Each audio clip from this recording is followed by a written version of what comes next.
మన ప్రభువును రక్షకుడైన యేసుక్రీస్తు పరిశుద్ధ నామములో మీ అందరికీ మా శుభవందనాలు తెలియజేస్తూ ఉంటాం. దేవునికి మహిమ కలుగునుగాక. ఈరోజు ఒక ప్రాముఖ్యమైనటువంటి విషయాన్ని మీకు తెలియచేయటానికి ఈ లైవ్ కార్యక్రమాన్ని మీకు అందిస్తున్నాం. ప్రతి ఒక్కరు వీడియోని షేర్ చేయండి, లైక్ చేయండి. అనేక మంది సేవకులు ఈ వీడియో చూడవలసినటువంటి అవసరం ఉంది. చాలా ప్రాముఖ్యమైనటువంటి విషయం. ఎందుకంటే నేను చాలామంది దేవుని పనితో చాలా చెలగాటమాడుతూ ఉన్నారు. దేవుని పని ఎలా పడితే అలా చేయడానికి ప్రభు అనుమతి ఇవ్వలేదు. ఎందుకంటే లోపము కలిగినది డెక్కలోకి రాదన్నాడు దేవుడు. అంటే దేవుని పని చేసేవాడు దేవుని పని అనేది లోపం కలిగినదిగా కనపడకూడదు. దేవుని పనిని పాడు చేయకూడదన్నటువంటి విషయాన్ని గుర్తుపెట్టుకోవాల్సినటువంటి దేవుని ప్రజలు, సేవకులు ఈరోజు ఎంత నిర్లక్ష్యమో ప్రభు పని అంటే. ఇక్కడ ఏదో జరిగిపోతుంది పర్వాలేదు అనుకుంటున్నారు తప్ప దాని వెనకాల వచ్చేటువంటి తీవ్రమైనటువంటి పరిమాణాలు ఎట్లా ఉంటాయో చాలా మంది తెలియదు. నేను విషయాన్ని జ్ఞాపకం చేస్తున్నాను. యూసీఈపీఎఫ్ అని పాస్టర్స్ ఫెలోషిప్స్ ఉంటాయి. మంచిది. ఫెలోషిప్ ఉండటం అనేది చాలా ప్రాముఖ్యం. దాన్ని ఎవడు తప్పుపట్టడు. ఎందుకంటే ఆ కాలంలో చాలామంది పెద్దలు, సహోదరులందరూ అంటే దేవుని సేవకులందరూ కూడా ఐక్యత కలిగి ఒకరి పరిచర్యలు ఒకరు సహకరించుకుంటూ, ఒకరి ఇబ్బందులు ఒకరు ప్రోత్సహించుకుంటూ, ఒకరికొకరు ప్రేమ కలిగి సహవాసం కలిగి చేసుకుంటే 2 పేటలతో త్వరగా 3 పేటలతో త్వరగా తెగిపోదని, ఒకడి మీద బలవంతుడు పడితే వాడు జయించలేడు కనుక 2-3 కలిస్తే వారు జయించగలరనేటువంటి ఉద్దేశంతో ఆ కాలంలో కొందరు ఫెలోషిప్స్ ఏర్పాటు చేశారు. అయితే పరిశుద్ధ గ్రంథంలో కూడా ఫెలోషిప్ ఉంది. అందుకే శిష్యులందరూ కూడా ఏక మనసు కలిగి ఉండటం వల్ల వాళ్ళు భూమిని తలదూలు చేశారు. మీ అపోస్తులు ఎక్కడ కూడా చూడండి, వాళ్ళకి ఒకరికొకరంటే పడటం, ఒకరికొకరు గొడవలు పెట్టుకోవటం, ఒకరికొకరు భేదాభిప్రాయాలు చేసుకోవడం ఎక్కడా లేదు. మత్తయి సువార్త, మార్కు సువార్త, లూకా సువార్త, యోహాను సువార్త ఇవన్నీ కూడా చదవండి. వాళ్ళు పరిశుద్ధాత్మ ప్రత్యక్షత నింపడ్డారు కాబట్టి వాళ్ళందరూ ఒకే విధంగా బోధ చేశారు. ఎందుకంటే వాళ్ళందరూ ఒకే ఆత్మ పనిచేసింది. ఒకే ఆత్మ పనిచేసేటువంటి వాళ్ళ ఐక్యతగా ఉంటేనే అది మేలు. ఒకడేమో క్రీస్తు విరోధ ఆత్మతో ఉండి, ఒకడేమో దేవుని ఆత్మచేత నింపడి, ఒక లౌకిక ఆత్మతో ఉండి, ఒకడేమో బ్రహ్మపంచ ఆత్మతో ఉండి, ఇవన్నీ కలిస్తే అది ఫెలోషిప్ అవ్వదు.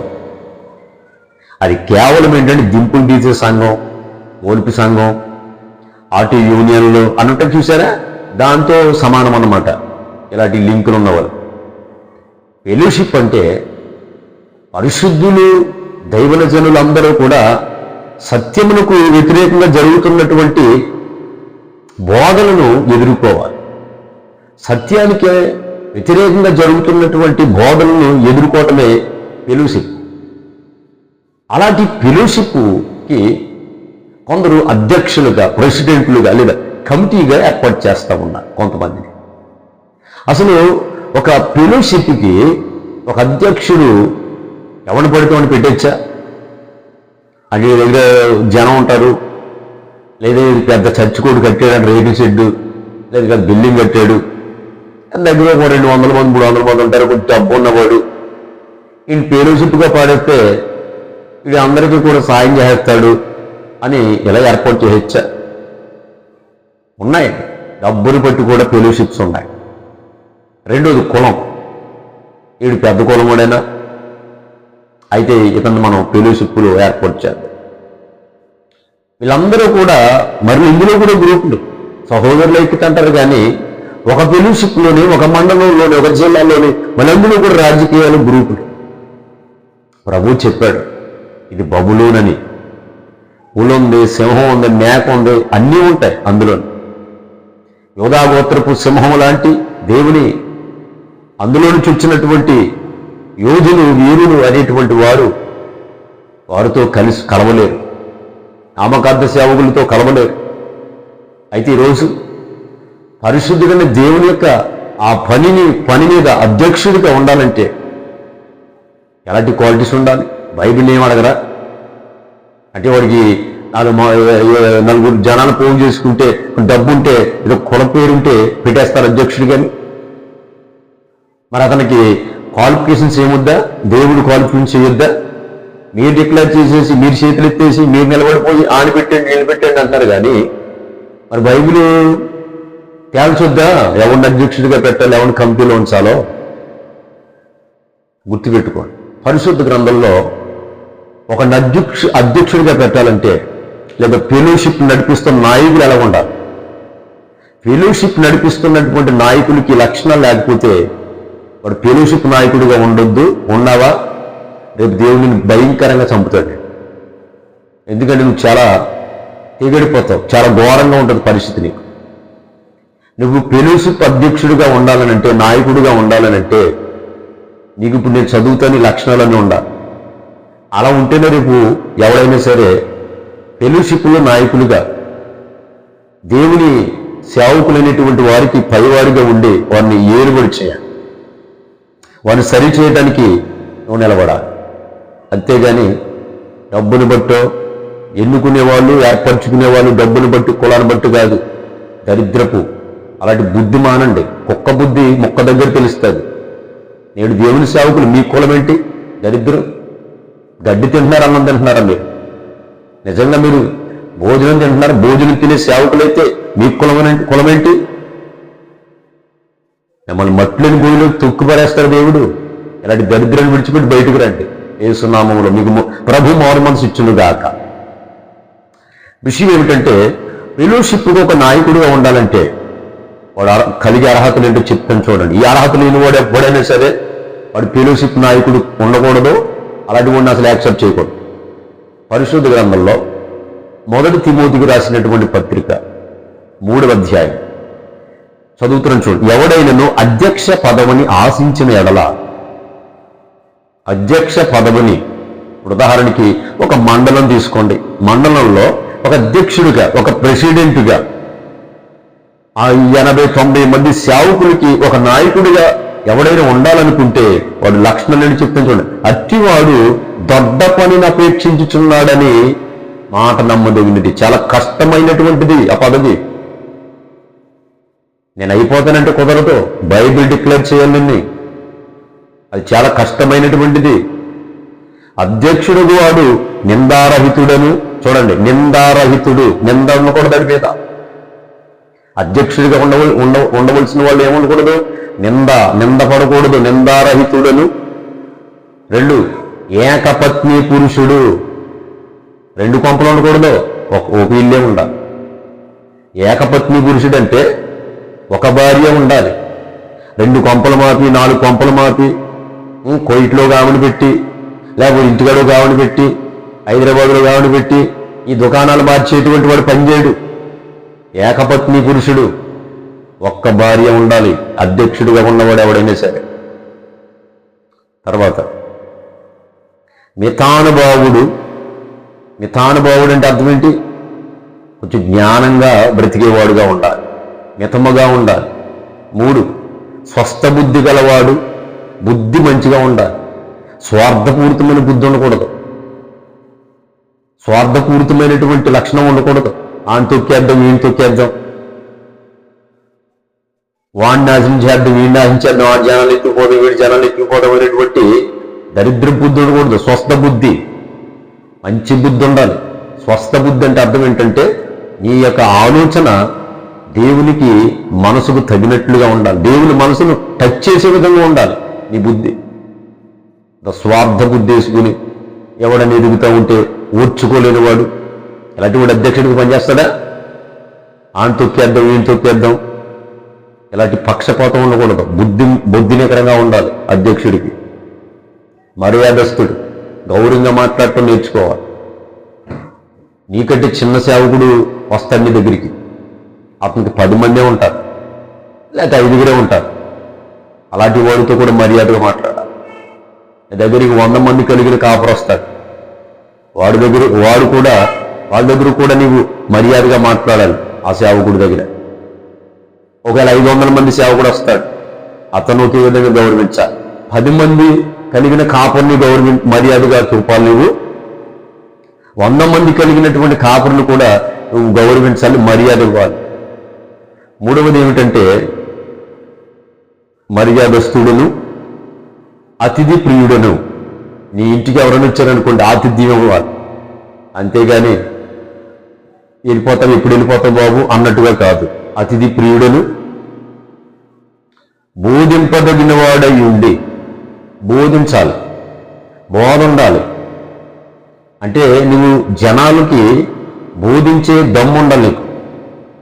లేదా దేవుని సేవకులను కూడా ఆ బోధించగలిగిన క్యాపబిలిటీ ఉండాలి నీకు. ఆదాము తండ్రి ఎవడో తెలియదు, నువ్వు ప్రెసిడెంట్ ఏంటి? ప్రెసిడెంట్గా పోటీ చేస్తావా?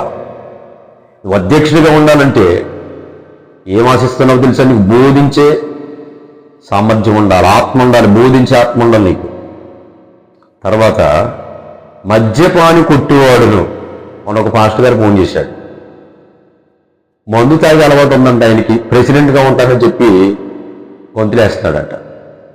అంటే మద్యపానం తాగేవాడు వద్దు, ఆదివారం ఏమో రొట్టె ద్రాక్షరసం తిని ద్రాక్షరసం తాగి మళ్ళీ కొంచెం పుచ్చుకోమారని చెప్పి శనివారం నుంచి సోమవారం మందేసేటువంటి ఒక పాస్టరు అధ్యక్షుడిగా ఉండొచ్చు. మందు తాగే వాళ్ళు అధ్యక్షులు ఏంటంటే, కమిటీలు ఏంటంటే సరిగ్గా అభిషేకించబడినటువంటి దేవుని సేవకులు ఉంటారు ఫెలోషిప్పుల్లో. వాళ్ళకి నువ్వు ఏలుబడి చేస్తావని, మందు తాగేటువంటి నీవు వాళ్ళకి హెచ్చరిస్తావని బుద్ధంగా కమిటీగా ఏర్పాటు చేసేటప్పుడు చాలా జాగ్రత్త. అవన్న పడితాన్ని పెట్టేయకండి. అధ్యక్షులుగా ఏర్పాటు చేస్తున్నారంటే మీరు బైబిల్ జ్ఞానంతో చదవండి. మందు తాగేవాడు పనిచేయడు దీనికి. తర్వాత సాత్వికుడు, సాత్వికుడు మోసే మిక్కిలి సాత్వికుడు, యేసుక్రీస్తు మిక్కిలి సాత్వికుడు. అలాగే బోధిస్తున్నటువంటి ప్రతి ఒక్కడు కూడా సాత్విక మనసు ఉండాలన్నాడు. సాత్వికుడు అంటే ఏంటి? వినయభావం కలిగిన వాడు, నెమ్మదస్తుడు. ఓ కోపము చూగిపోయి బీపీ తెచ్చుకుని రెచ్చిపోయేవాడు కాదు, సాత్వికుడు. తర్వాత జగడమాడని వాడును. జగడమాడని వాడు గొడవలకు వెళ్ళకూడదు. అతడు గొడవలకు వెళ్ళకూడదు. దేవుని సేవకుడు పక్కోళ్ళతోనూ వాళ్ళతోనూ వీళ్ళతోనూ గొడవలకు వెళ్ళకూడదు. అందరితో మంచిగా ఉండాలి. కాబట్టి జగడమాడని వాడును, ధనాపేక్ష లేనివాడునై. ధనాపేక్ష ఉండకూడదు. అధ్యక్షుడిగా పోటీ చేసేవాడు, అధ్యక్షుడిగా నిలబెట్టుకునేవాళ్ళనుకునేటువంటి వారిని వినండి. కమిటీగా ఏర్పాటు చేసే వాళ్ళని గుర్తుపెట్టుకోండి. ఒక మండలానికి ఒక అధ్యక్షుడిగా నియమించాలనుకుంటున్నారా? అతడికి ధనాపేక్ష ఉండకూడదు. ఎవడు దొప్పడిస్తాడు అక్కడ పరిగెట్టేయటం, లేకపోతే ఎవరికి ఏమిటి ఇవ్వటం, ఇలాంటి తప్పుడు పనులు చేయకూడదు. ధనాపేక్ష ఉండకూడదు. దేవుడు పోషిస్తాడని నమ్మకం ఉంటుంది. సైడ్ బిజినెస్ ఉంటాయి ఒకటికి, సైడ్ బిజినెస్. ఈ సైడ్ బిజినెస్ తోటి ఉన్నటువంటి వాడిని అధ్యక్షుడిగా పనిచేయడు, అధ్యక్షుడిగా ఉండకూడదు. తర్వాత సంపూర్ణ మాన్యత కలిగి తన పిల్లలను స్వాధీనపరుచుకొనుచు. అంటే నీ పిల్లలు నీవు స్వాధీనపరుచుకోవాలి. నీ పిల్లలు సిగరెట్ తాగి సినిమాలకు వెళ్తే నువ్వు అధ్యక్షుడివా? అక్కడ ఏమనుంది? తన ఇంటి వారిని బాగుగా ఏడువాడునై ఉండవలను. ఎవడైనను తన ఇంటి వారిని ఏలనేరక పోని ఎడల అతడు దేవుని సంఘమును, అలాగే దేవుని యొక్క సేవకులను ఎలాగ పాలించును? భార్య పాస్టమ్మ నీ మాట ఎందో. కొంతమంది సేవకులు ఉంటారు చూడండి, పాస్టర్ ఎంతో, పాస్టర్ గారిని గౌరవించదు. ఆ సంఘంలోనే ఏముండంటది, ఇంటికి వెళ్ళిన తర్వాత అలా బయటికి వెళ్ళంటారు. ఇలాంటి వాళ్ళు కూడా ఈరోజు అధ్యక్షులు పోటీ చేస్తారు, వీళ్ళు నిలబెట్టేసుకుంటారు. దేని బట్టి? అది డబ్బు ఉంటే చాలు అతన్ని అధ్యక్షుడిగా పెట్టేద్దాం. గుర్తుపెట్టుకోండి, ముందు నీ ఇంటిని ఏలాలి, నీ పిల్లల్ని ఏలాలి, నీ భార్యని ఏలాలి. భార్య చెప్పిలో ఉంటావా? దరిద్రం. దేవుని సేవకురాలు కాబట్టి, భార్య కాబట్టి ప్రేమించి గౌరవించు. ఆవిడ కూర్చోమంటే కూర్చోవటం, పరిగెట్టమంటే పరిగెట్టడం, ఆపేయమంటే ఆపేయటం. మీలాంటి వాళ్ళు మండలంలో కమిటీలా? మీరు అధ్యక్షులా? అభిషేకించబడినటువంటి సేవకులకి మీరు నాయకులా? తర్వాత విషయం ఏమిటంటే, అతడు గర్వాంధుడై అపవాదికి చూసారా ఎంత గర్వమో. చూసినా పట్టించుకోవడం ఒకడు చూస్తాడు, పట్టించుకో. నేను మాట్లాడేది ఏంటి, అధ్యక్షుడికి ఉండొచ్చా? అధ్యక్షుడు ప్రతి ఒక్కరిని పలకరించాలి. అలాంటి మనసు ఉంటేనే నువ్వు నాయకుడు అవ్వాలి. నాయకుడు అంటే ఏమిటి? నీకు వ్యతిరేకంగా సేవకుడు ఉంటాడు, అవసరం దాన్ని గౌరవించాలి. నువ్వు ఒక అధ్యక్షుడిగా ఉన్నప్పుడు వెళ్ళి వాడిని పలకరించాలి. అవతలోడు ఒక్కొక్క రంగం ఉంటాడు, బొర తిరుగునులాగా. వాడిని కూడా నువ్వు ధైర్యపరిచి పలకరించాలి. నీలో ఈగో ప్రాబ్లం, గర్వం, నేను మాట్లాడేది ఏంటి, నేను ప్రెసిడెంట్ని, అధ్యక్షుడిని అని గూడెగరేస్తే కుదరదు నువ్వు. ఎందుకంటే అలాంటి వాడు పని చేయడు అనమాట. తర్వాత కలిగిన శిక్షావిధికి లోబడుకున్నట్లు క్రొత్తగా చేరిన వాడు ఉండకూడదు. అప్పుడే సేవకుడిని నిలబెట్టేయకూడదు. వాడు కొంచెం అనుభవం ఉండాలి. మరియు అతడు నింద పాలై అపవాది ఊరిలో పడిపోకుండానట్లు సంఘమునకు వెలుపుతు వారి చేత మంచి సాక్ష్యము పొందిన వారై ఉండవలెను. మంచి సాక్ష్యం ఉండాలి. ఎవరి చేత? ఒక అధ్యక్షునిగా పెట్టే ముందు ఆ ప్రాంతంలో ఉన్నటువంటి, ఆ గ్రామంలో ఉన్నటువంటి విశ్వాసం, ఆ అన్యజనుల దగ్గరికి, లోకల్స్ దగ్గరికి, అందరి దగ్గరికి వెళ్ళండి. వెళ్ళి ఈ పాస్టర్ గారికి ఏ సాక్ష్యం ఉందని అడగండి. ఈ సేవకుడు ఇక్కడ సేవ చేస్తున్నాడు కానీ మీ ఏరియాలో ఏదైనా మంచి సాక్ష్యం ఉందా అని అడగండి. ఒక్కొక్కడికి వలేస్తే అందరూ తిడతారు. గ్రామంలో ఒక్కొక్కడికి మంచి సాక్ష్యం లేదు.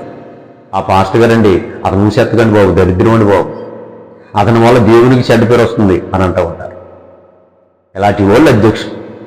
కాబట్టి ఈరోజు ఒక యూసీ కానీ, ఒక యూపీఎఫ్ కానీ ఒక నాయకుడిని ఎన్నుకునే ముందు పరిశుద్ధమైనటువంటి వాక్యానికి దగ్గరగా ఉన్న వాళ్ళు ఏర్పరచు. మీకు నచ్చిన వాళ్ళని, మీ కులం సంబంధించిన వాళ్ళని, ఏ వర్గం ఎక్కువైతే ఉందో వాళ్ళు నిలబెట్టుకోవడం, కమిటీలు ఏర్పరచుకోవడం, వాళ్ళకే ప్రాధాన్యత ఇవ్వటం. అధ్యక్షుడికి ఇలాంటి బుద్ధి ఉండకూడదు. కాబట్టి ఈరోజు గుర్తించండి. ఎందుకంటే మండలంలో అభిషేకించబడి దేవుని బోధ బలంగా చేసేటువంటి వాళ్ళు ఉన్నారు. అందులో మేము కూడా ఉన్నాం. అయితే అలాంటి ఆ యూసీలో, యూపీఎఫ్లో ఎందుకు పనికిరాని చేతకన్నటువంటి వాళ్ళందరినీ పట్టుకొచ్చి అందులో పెట్టేస్తే వాళ్ళంటూ నిలబడతారు. అలాంటి చోట ఖడ్గమనే పంపుతున్నాను, నేను సమాధానం పంపడానికి రాలేదన్నాడు. అత్తకి కోళ్ళని గొడవ పెడతానన్నాడు. పరిశుద్ధాత్మ పనిచేసేవాడికి దురాత్మ పనిచేసేటువంటి వారి దగ్గర భోజనం చేయగలడా? చేయలేడు. వారితో పొసగలడా? వాళ్ళతో ఉండగలడా? ఉండలేడు. కాబట్టి సహవాసాన్ని, ఫెలోషిప్ని ఏర్పాటు చేసుకునేటప్పుడు ఆత్మ సంబంధమైన ఆ ఐక్యత కలిగినటువంటి వారు నిలబడితేనే మండలం కాపాడబడుతుంది. దేవునికి మహిమ కలుగును గాక. కాబట్టి ఎవరిని పడితే వాళ్ళని అధ్యక్షులుగా కాదు, కమిటీలుగా కాదు, ఆ గొప్పది ఆ పని.